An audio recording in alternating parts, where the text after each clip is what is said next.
بسم اللہ الرحمن الرحیم نحمد صلی علی رسول الکریم۔ حضرت شقیق بن ابراہیم رحمۃ اللہ علیہ فرماتے ہیں، آدمی چار چیزوں میں زبان سے تو میری موافقت کرتے ہیں اور عمل سے مخالفت کرتے ہیں۔ وہ کہتے ہیں کہ ہم خدا تعالیٰ کے بندے اور غلام ہیں اور کام آزاد لوگوں سے کرتے ہیں۔ یہ کہتے ہیں خدا تعالیٰ شانہ ہماری روزی کا ذمہ دار ہے، لیکن ان کے دلوں کو اس کی ذمہ داری پر اس وقت تک اطمینان نہیں ہوتا جب تک دنیا کی کوئی چیز ان کے پاس نہ ہو۔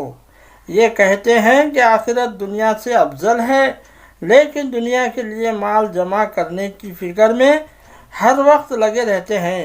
آخرت کا کچھ بھی فکر نہیں۔ کہتے ہیں کہ موت یقینی چیز ہے، آ کر رہے گی، لیکن اعمال ایسے لوگوں کے سے کرتے ہیں جن کو کبھی مرنا ہی نہ ہو۔ ابو حامد لفافی رحمۃ اللہ علیہ کہتے ہیں، جو شخص موت کو کثرت سے یاد کرے اس کے اوپر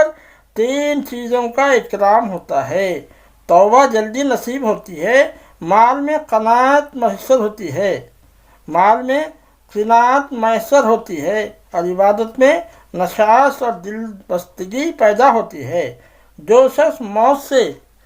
غافل رہتا ہے اس پر تین عذاب مسلط کیے جاتے ہیں۔ گناہ سے توبہ میں تاخیر ہوتی رہتی ہے اور آمدنی پر راضی نہیں ہوتا، اس کو کم ہی سمجھتا رہتا ہے چاہے کتنی ہی ہو جائے، اور عبادت میں سستی پیدا ہوتی ہے۔ امام غزالی رحمۃ اللہ علیہ فرماتے ہیں، تمام تعریفیں صرف اسی پاک ذات کے لیے ہے جس نے بڑے بڑے ظالم اور جابر لوگوں کی گردنیں موت سے موڑ دیں اور اونچے اونچے بادشاہوں کی کمریں موت سے توڑ دیں اور بڑے بڑے خزانوں کے مالکوں کی امیدیں موت سے ختم کر دیں۔ یہ سب لوگ ایسے تھے جو موت کے ذکر سے بھی نفرت کرتے تھے، لیکن اللہ کا جب موت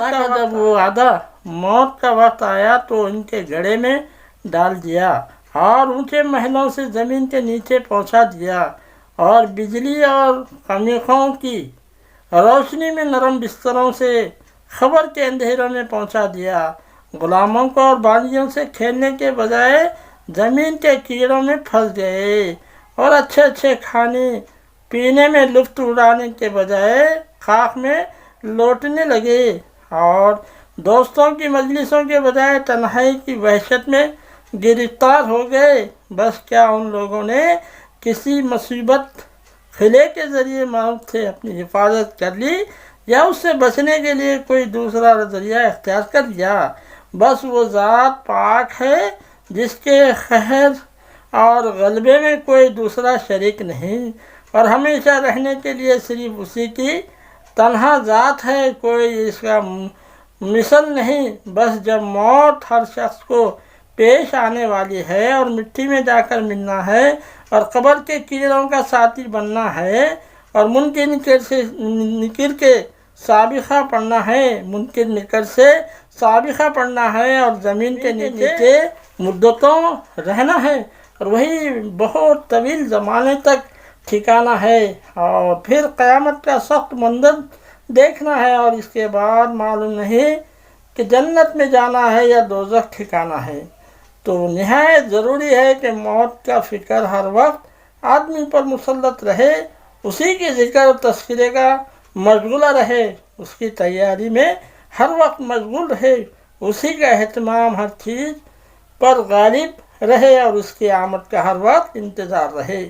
اس کے آنے کا کوئی وقت مقرر نہیں، نامعلوم کب آ جائے۔ اس لیے حضور صلی اللہ علیہ وسلم کا ارشاد ہے، سمجھدار شخص وہ ہے جو اپنے نفس پر قابو رکھے اور موت کے بعد کام آنے والی چیزوں میں مشغول رہے، اور کسی کام کے لیے تیاری اس کے بغیر نہیں ہوتی، ہر وقت اس کا اہتمام رہے، اس کا ذکر تذکرہ رہے۔ اس لیے کہ جو شخص دنیا میں منہمک ہے اور اس کے دھوکے کی چیزوں میں پھنسا ہوا ہے، اس کی صحبتوں پر فریفتہ ہے، اس کا دل موت سے بالکل غافل ہوتا ہے، اور اگر موت کا ذکر بھی کیا جائے تو اس کی طبیعت کو اس سے تقدیر